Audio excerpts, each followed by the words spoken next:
இப்போ நம்ம சாம்பார் ஒன்று வைக்கலாம். ரொம்பவே சூப்பரான சாம்பார் இது.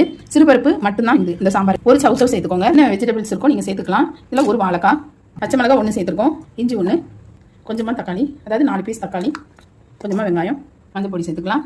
இப்போ இதை நம்ம வேக வச்சலாம். இப்போ சாம்பாருக்கு நம்ம அரைச்சிக்கலாம். இதில் ஒரு பெரிய தக்காளி ஒன்று, நாட்டு தக்காளி எடுத்துருக்கோம், 2 காஞ்ச மிளகாய், ஒரு பச்சை மிளகாய், இஞ்சி, ஒரு 4-5 பூ, கொஞ்சமாக வெங்காயம்.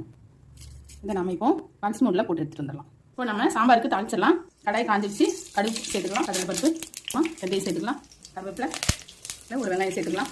சாம்பாருக்கு தேவையான அளவு கல் உப்பு சேர்த்துக்கலாம். நல்லா ப்ரௌன் ஆகட்டும்.